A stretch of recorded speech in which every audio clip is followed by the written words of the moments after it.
Have you told Dad? Yeah, Dad knows I'm moving. Okay. Told him he should come up and see us before we leave, and hey, didn't happen. So I'm sorry. It is what it is. You know what's really interesting? And it's wild. For years, Mykelti's been the family's emotional janitor.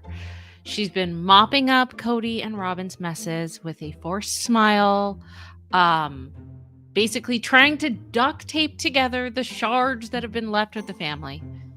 And this family has been long past saving. She's defended Robyn when everyone else saw through her. Mykelti stood up for her dad when he was busy burning bridges and collecting grudges like they were souvenirs. Mykelti was the one person still drinking the Robyn and Kody Kool-Aid, or at least pretending to, because she's honestly believed that she could hold it all together. And she believed that if she could just mediate long enough, and if she could mediate hard enough, and explain things to her siblings enough, that maybe one day everyone might be able to sit at the same table again. But you know what? Even now, optimistic, possibly a little bit naive, Mykelti, she is done. She has packed up her life. She's packed up her husband, her kids, the grandbabies. She's moved across the country. And it's not with this dramatic blow up. It is with a quiet exhaustion of someone who has finally realized that she's done trying to save people who like being broken. Because at some point, when the peacemaker wakes up and realizes, listen, I'm not healing anybody, I'm just volunteering for emotional torture, that's when she is done. So what really happened between Kody, Robyn, and their last defender? Why did the one child left standing who used to call Robyn mom, why did she finally check out of the Brown family fantasy? Well, let's unpack this slow motion implosion, because the psychology here, it's deep, it's tragic, and the whole thing is a damn mess.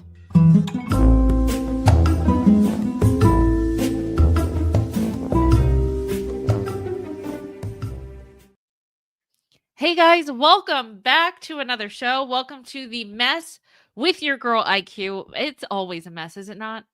Is it not? I see everyone in chat. Welcome. Hi guys. So just off the top of the hour, want to let you guys know. We have a new goal. We'll start it, and if we don't reach it tonight, that's fine. Eventually we'll get there. If you look in chat, we have a new goal. It is basically the Piggy and the Cow. We got the remix. We got the official remix. It's amazing. You guys already saw the original. The remix is great. We will play that once we reach the goal. I think it's 30 super chats, which it's a big feat. I don't even think I've ever had 30 super chats in one video. So that's totally fine. We will get there eventually. I'm assuming maybe by the end of the week. I mean, if we did it today, that would be amazing, but by the end of the week. Okay. So hopefully you'll be seeing that. It was a lot of hard work. Everyone's always asking, they're like, who is doing that? Me. I'm doing that. Okay. So with that being said, let's just talk about Mykelti, right? Mykelti is she's like in emotional survivor mode. Okay. And to really understand her realization, you have to understand, which we have, but we're just going to get into it tonight. So settle down, pack in. We need to go down this emotional kind of ecosystem of the Brown family. Okay. Because here's what I know. I like this. Sarita said, bring on the mess. Let's do it. Okay. You have to understand that children from chaotic and unstable families, they often take on survival roles. They do. But not all of them. Some become rebels, some withdraw completely, and some, like Mykelti, become the fixer. They are the child who believes that peacekeeping equals safety. And And that is if they can make everyone happy, that they feel like they won't get swallowed up by the chaos. That's just what I think.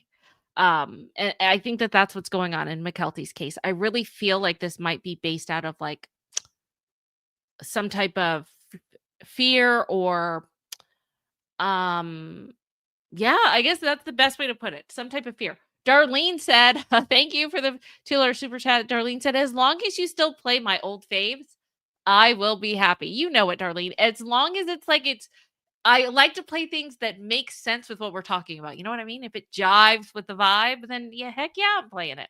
Joanne, thank you for the $5 super chat. And I think it's just a super sticker. Thank you for the support, guys. We are off to a great start. Thank you. Thank you. Yes. Kathy says Mykelti is people pleasing IQ, which is fine because there are people pleasers out there. We need them in this world. They are the calming presence in a group.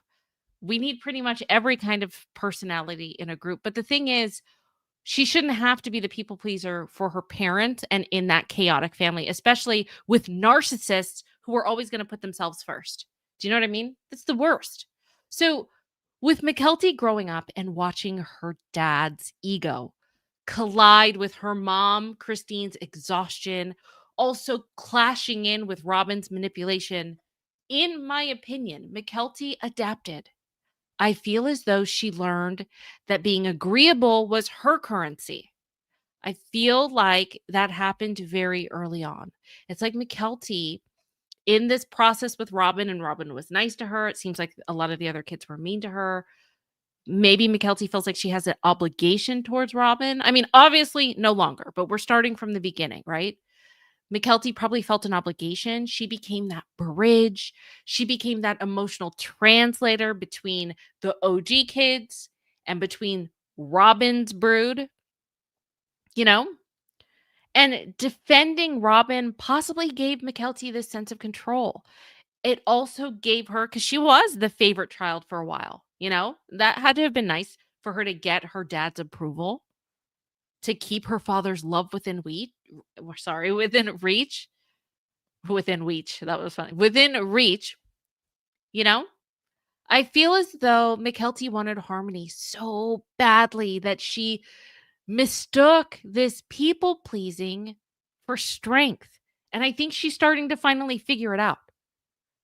I think, you guys, that Mykelti is starting to finally figure out the brutal truth about the hardship, the damage, the frustration that it's been for her with no reward of being the family fixer. She ended up bleeding out for the people who never stopped the injury. Every single time Kody would explode or Robyn would cry to her about miscommunication, Mykelti would kind of run over. She was like, we always talk about Kody being a pit bull. Mykelti kind of had, a nice pit bull. She was like the golden retriever, but coming to fix and smooth things over for Robyn and Kody. She was like their PR person, So let's just go back to what Robyn said, because I think it's important. We have to set the scene. Let me go back. It's like at 27. Okay, listen to this. Seems like there's a lot of miscommunication that happens really quickly and really easily. Those little firecrackers, you just light one off and there's like a string of them and they go pop, pop, pop, pop, pop, pop, and they just kind of light each other off. Whoa. Okay. Excuse me. That's Robyn's entire world view. Okay. It's all in one quote. Let me just go. That's her. This is her. Look at her face. This is her figuring out the chaos when she doesn't realize that she's the chaos herself, right? So she infantilizes, she dismisses, she's dripping with faux concern. She makes it sound like the adult kid's anger is just this series of random fireworks, but not the direct result of years of Robyn's gaslighting and of the favoritism that she received, right? And then Kody responds with his usual non-accountable nonsense. Absolute horse shite. Listen to this. Just tap it back a little bit. Snap. She didn't mean that. Hey, he didn't mean that. Hey, what? We got to do something with that. Okay, here we go. Let's just go back to him. Okay, here we go. Well, Maybe time will just make us all feel like, oh, that was petty. Let's just be nice. No, sir. Hold on. Let's just go back to here. He's so delusional. Okay, here's the translation. Let me translate because we can speak Kody too, Robyn. Translation. I, Kody Brown, refuse to take responsibility for anything. But I'd like everyone to move on so that I can stop feeling uncomfortable. The audacity of this man. Time doesn't heal what you refuse to acknowledge. But Kody's ego depends on pretending that the past isn't littered with all of this emotional damage and emotional baggage. Because guess what, guys? The absolute architect of this entire dysfunction is Robyn and Kody. It's their stupid narcissistic fantasy of family unity that is never going to happen. These two aren't out here trying to rebuild relationships. I've said it before. I'm going to say it again. They are always trying to rebuild their image first and foremost. Because guess what? Guess what, guys? That's what narcissists do. They rewrite the narrative until they're both the hero and the victim. When they sit around dreaming about selling their house, it's not because they want peace. It's because they want a new backdrop for their victimhood tour. That's all it is. Hold on. Let me go to... Let's hear Kody blab again because I have something to say about it. There we go. Let's just go here. Here. well, I did. I had a lot of hard times before, Yeah. Before I met you and stuff. So Huh. I don't know. I just, maybe Or maybe after time. I just want enough space for our kids to feel like they can come and be around and have space. And I agree. one day when your kids, Decide they want to come over. mhm. Okay, here's the thing. That one day that they keep, I don't know, fantasizing about, that one day is doing a lot of work here. It's the kind of line that you say when you've already accepted that nobody's showing up, but you still want credit for pretending to be open. It doesn't make any sense. So I want to go, let's listen to, actually, I'll do that next. I thought that this clip was really interesting because we're going to go into Mykelti and Tony talking about how they tried very, very hard to incorporate Robyn's children into the fold. And I think that this is super, super telling because a lot of it, they're talking about the adult children, not necessarily Saul and Ari, but the adult children of Robyn or the older kids, if they're not adults, close to adults. Okay, so listen to this. Invited Robyn's kids up multiple times. Several They times. Hold on, have go back. invited Robyn's kids up Mhm. multiple times. Several They, times. They've never come up, but That's not true. They came up last year, which is actually really frustrating. But we've wanted to for years do something. forever.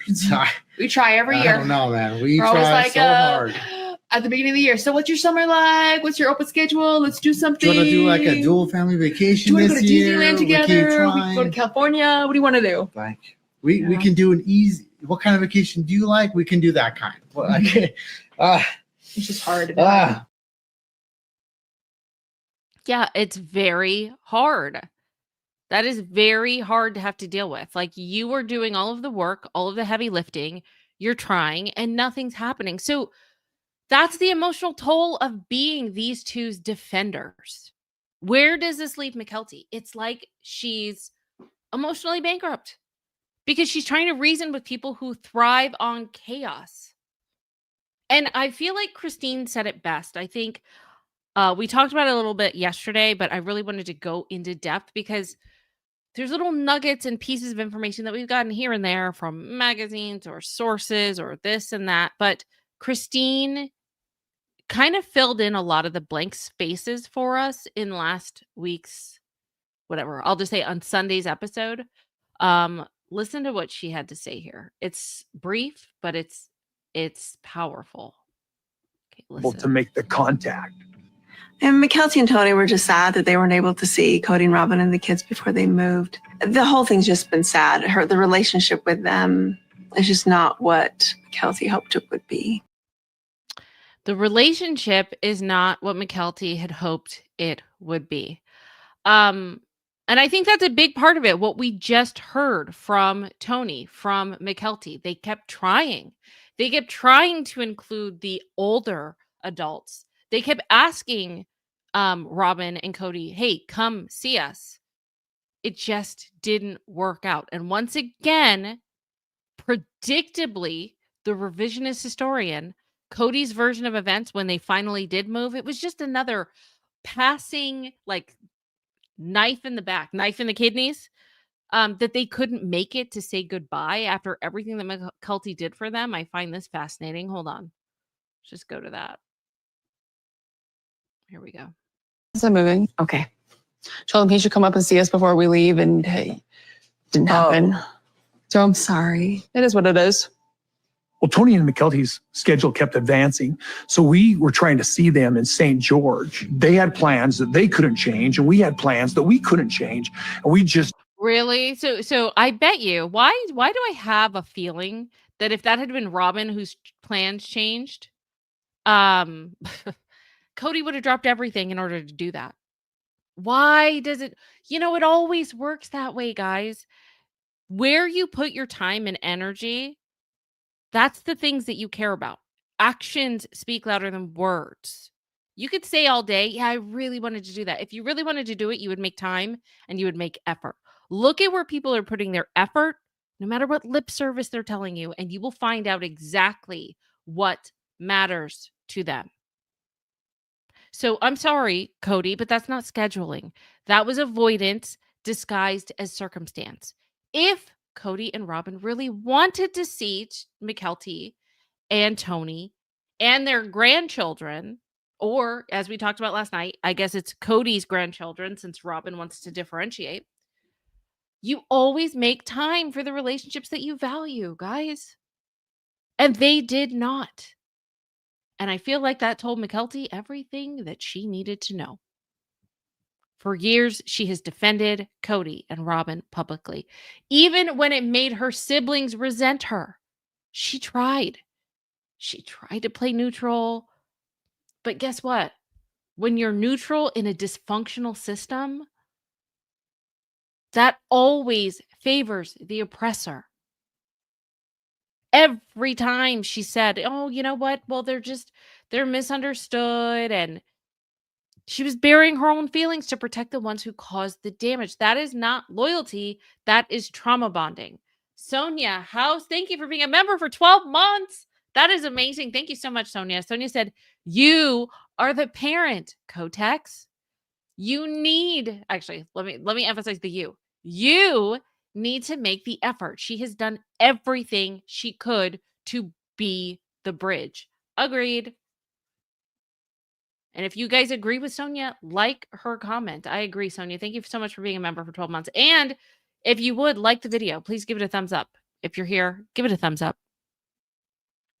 Yeah, it doesn't make any sense. I think it's just interesting that the peacemaker finally gave up. So what made her finally throw in the towel? In my opinion, I don't think that it was just one event. I feel like it was the death by 1,000 disappointments. I do. And Christine summed it up in one gut punch of a line. Let me find that. It's right about here. Yuck. I think that Will. What? Makes it. What? Makes it. I know the part of the reason they're leaving is it's just exhausted from trying so hard to get everybody back together again. I'm just done. I need to do my own thing now. She needs to do her own thing now.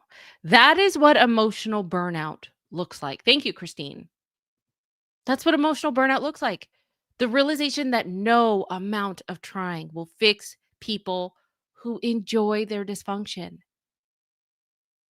And Mykelti is finally realizing that she is investing in a relationship, or relationships, plural, that only went one way. And let's be real, she probably saw more than she can ever say on camera. She's basically admitted it, that we're never going to know the full extent of everything. So we're just going to have to speculate, and we're going to have to guess. We know it has something to do with Garrison's passing, something that happened at the funeral or the memorial, or something somewhere around that area. She's been close enough to see Robyn and see the cracks in her act. And maybe Mykelti saw how performative Robyn's, being hurt really was. Maybe she saw how little effort Kody made to reach out to anyone who wasn't kissing the ring. But whatever she saw, it flipped the switch from, you know what, I'm going to fix this, to, you know what, I'm done. I'm not fixing shite. I'm done. So listen to this. This is Mykelti talking about Kody, which I thought was actually very interesting. That if he took more accountability in any of his actions, his kids, maybe not all of them, but at least some of them would reach out. I think that if he did, instead of blaming the children or blaming how they feel about his relationship with his other wife, or blaming the parents, or blaming gossip or whatever, if he just said, look, I understand I did Blake wrong. I'm sorry. Please, can we talk about it? I feel like that would go such a long way. Sorry, I agree. That would go a very long way. That would go a very long way. I don't understand why this man doesn't see it. So, Kody's revisionist grief and Robyn's weaponized sadness, it's laughable. It's disgusting. It's infuriating. The way that Kody talks about his grief says it all. He talks about how his heart is broken. Of course, he centers it about himself. Shouldn't his heart be broken that his kid's heart's broken? Why is it always about him? Kody's grief is not reflective. It's nonsensical. It's theatrical. It's self-involved. I don't know why he always has to reframe himself as this suffering patriarch instead of just dealing with the fact that he's a man who's isolated his entire family. I don't understand. Just take accountability, dude. And you too, misunderstood saint over there of a woman. You, Robyn, need to do that too. You need to take accountability as well. You think that your tears are currency. They are not. I mean, yes, they keep Kody loyal. But we see right through you, the audience. We see you. So we're tired. And Bruno's tired too. Thank you, Bruno. Just tired of it. So when Mykelti finally stopped really just being their advocate, she was over. She knew that nothing was going to come of it because she knew that these two don't really want healing. They want submission. Thank you, Sonia. Thank you for the super chat. Sonia says, I don't think Kody will ever be able to give a true apology to anyone ever. Actually, I have the perfect super chat for that because actually that's perfect, Sonia. Thank you so much. Hold on. Where is that? We played it before, but it's just true. Where is it? Here we go. I don't think that I'm up for any criticism. Are you serious? I'm dead serious. The lie detector determined that was a lie.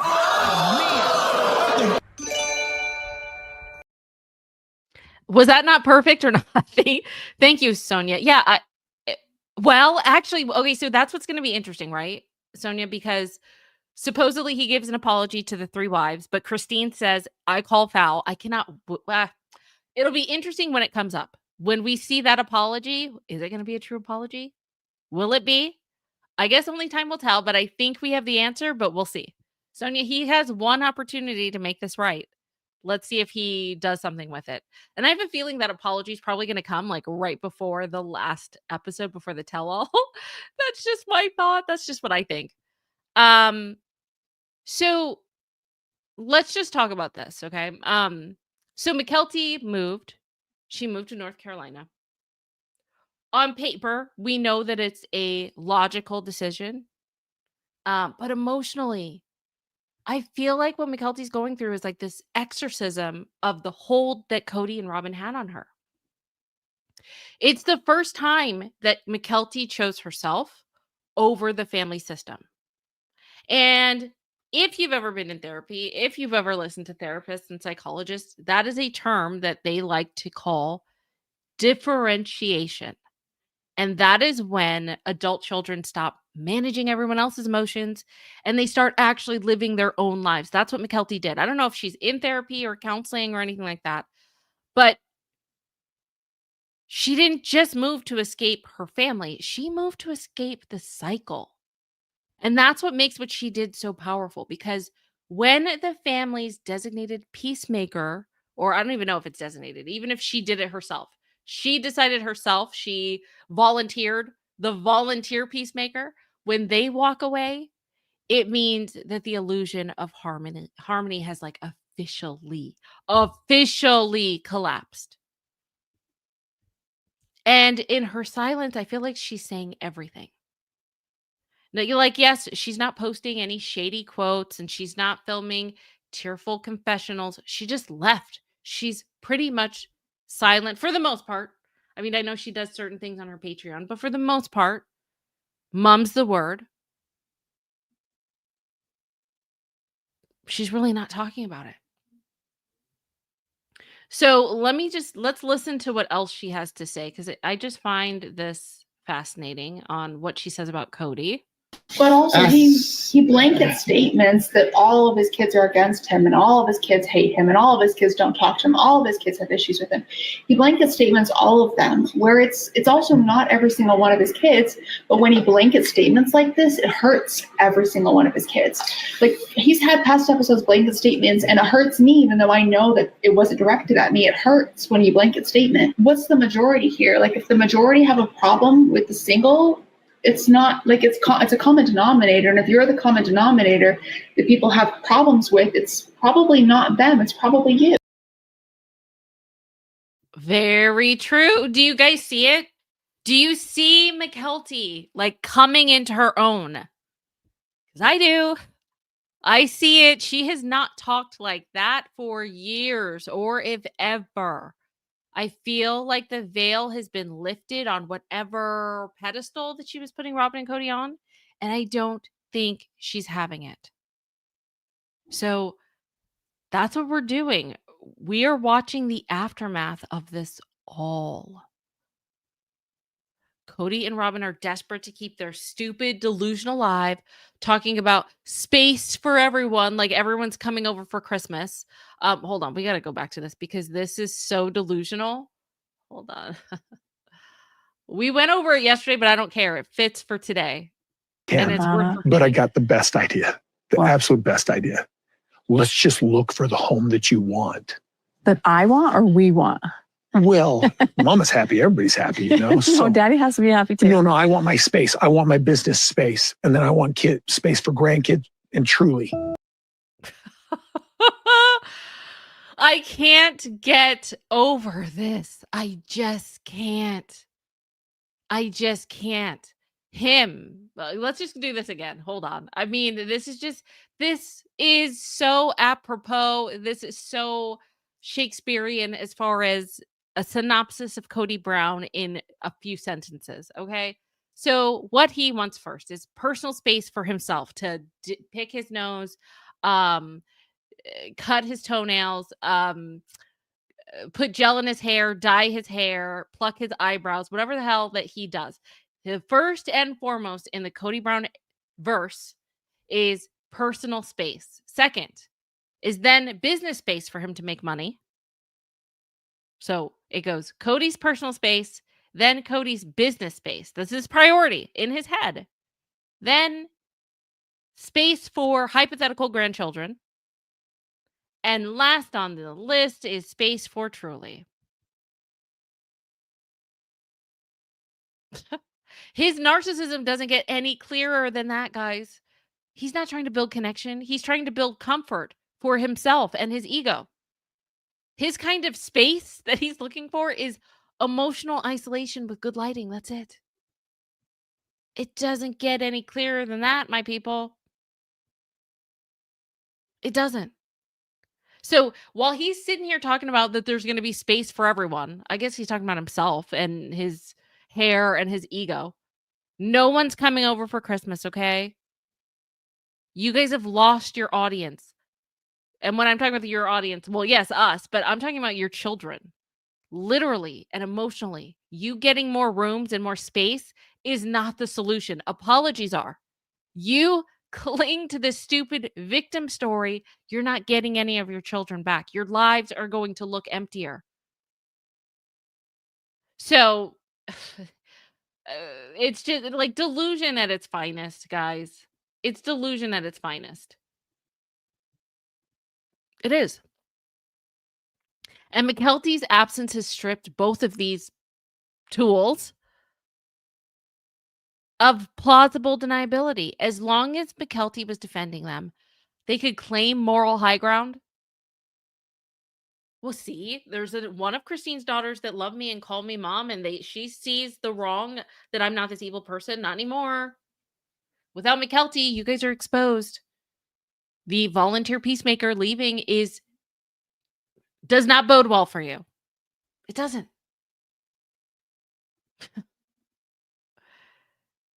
Nope. And that's the end of their stupid illusion. That's why I said that they're delusional. And they did. They finally drove Mykelti away. And I don't understand how they still think that they're the victim. That's the heartbreaking irony of this all.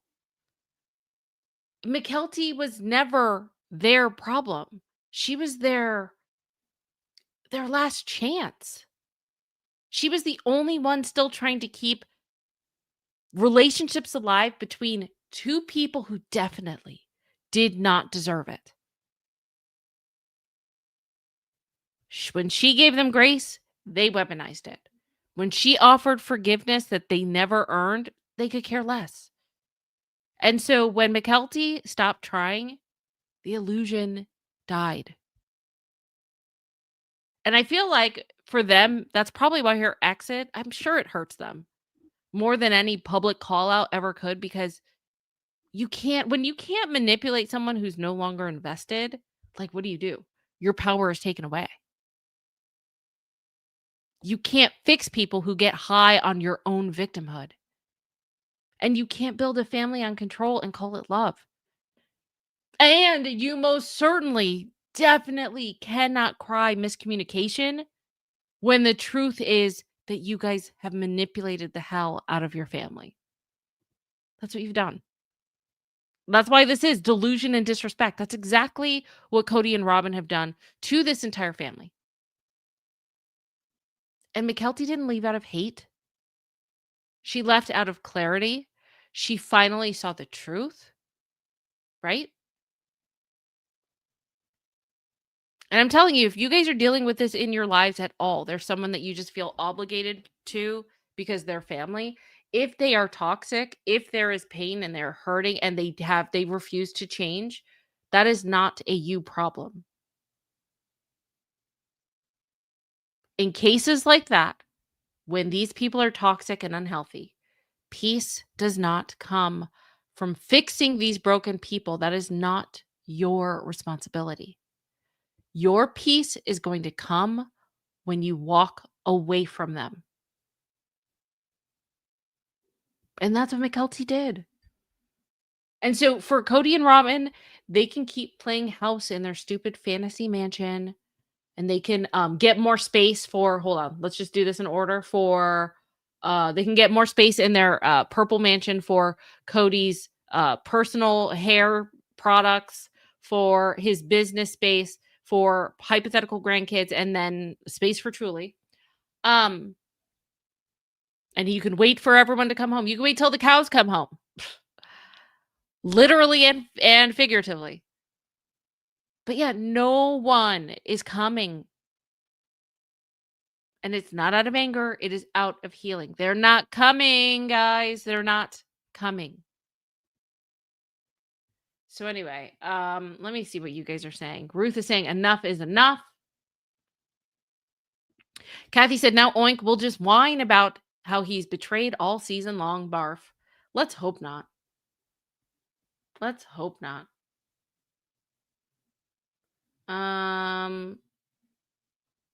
Sarah K says, Robyn only liked her because she took care of her kids. Could be. It very well could be. And I feel like Mykelti was the link to getting Christine back into the fold. Because remember, Robyn still wanted to build out on Coyote Pass, which we got to talk more. There's so much still more to go over. We got to go over Robyn, Kody, the whole Coyote Pass thing tomorrow. The manipulation behind it. We might do that tomorrow. I don't know. We'll see. We'll see. Actually, isn't Cody's episode 3 of Special Forces is on tomorrow, so we're gonna have to cover that. By the way, there was no need to do a covering of episode 2. There really wasn't anything there. There was nothing. I feel like it's coming because some of the drill sergeants are going to be chastising him about pretend it's one of your wives that need help. It was a total dig. I can't wait to see what happens. And we already know Cody's prepared us that tears are coming. I don't know when he's going to break down, but it's coming. So I'm actually super excited about that. But yep, Thursday. And tomorrow's Thursday, right? Wait, October 7th. Oh no, Tuesday. That's 2 days away. Okay, so we still have time. Good. Okay, we still have time then. So yeah, we still have more things to go over tomorrow. Okay, so we still have a little ways to go for the goal of the remix for Oink and Moo. And that's totally fine. I didn't expect that. We have a Piggy and the Cow remix that we will play once we reach our goal. The goal is in chat. And what I'll try to do, if you guys want to contribute, anyone that's watching on the replay, super thanks also count as super chats. And then we'll just start tomorrow. And I'll put down whatever our goal we have left until we reach our goal. And then we could do the world premiere of that. I actually like the remix much, much better. You have no idea. I'm actually super excited about it. It's it's gonna be good. It's gonna be good. Okay. Let's see. Okay, let me see. What we're gonna do is I'm trying to think. Let me take this down. Okay. What would be a good one? By the way, if you guys are watching, click the link if you haven't listened to Christine's audiobook yet. Definitely click the link. It's $0 for 30 days subscription. Get it. Link is in the description. It's in the comments section as well. It's pinned.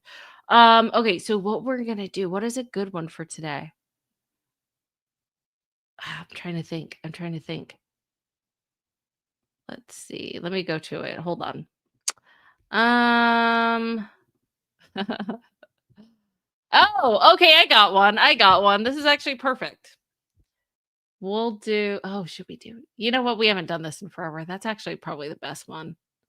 Sorry. See, I'm going through my head. Okay, we'll do this one. All right, you guys. Thank you so much for coming. I want to hear what you guys have to say.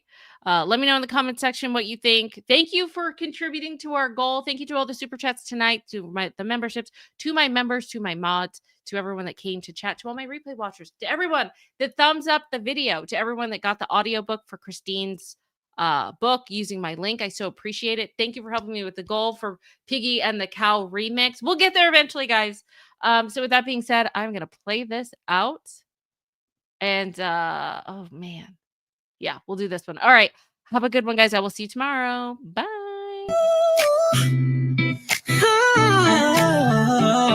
Oh, yeah. Oh, yeah. Cody's got a six-pack. Ooh, he's feeling fine. Golden curls flopping like it's 2009. Flex flexing in the mirror, thinks he's heaven sent. OG kids ask where the child support went. He ain't got time for birthdays, chores, or grace. But you better do a backflip just to see Robyn's face. He's doing handstands for Robyn, flipping for her praise. Lost all his wives, but hey, he's still got biceps and a raise. She pulls the strings, he jumps and sings like a beefcake marionette. Handstands for Robyn, it's a soulmate set. Robyn, oh, Robyn's got a purple velvet throne. And Kody's busy deadlifting her victimtality tone. Loyalty in his designer tee, while Robyn says, Kody save me. Remember when he led a family and we don't either. Now he's Robyn's glamorized golden retriever, fetching compliments, doing tricks, ignoring birthdays. Classic Kody mix. Final, he's doing handstands for Robyn. Love's true acrobat. Might have lost his kids, but hey, look at those traps. Flexing through feelings, dodging the truth. Building castles in denial instead of a roof. Kody Brown, America's shirtless doof. The abs, the delusion, the dance, and the man who mistook control for romance. Still upside down in love's gym class hell. While Robyn keeps online shopping from her drama-filled shell. Ooh, yeah.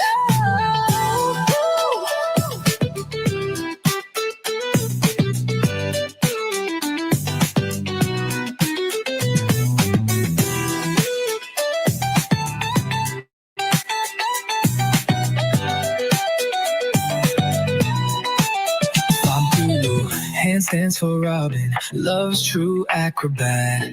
Might have lost his kids, but hey, look at those traps. Flexing through feelings, dodging the truth. Building castles in denial instead of a roof. Kody Brown, America's shirtless doof. The abs, the delusion, the dance, and the man who mistook control for romance. Still upside down in love's gym class hell, while Robyn keeps online shopping from her drama-filled shell.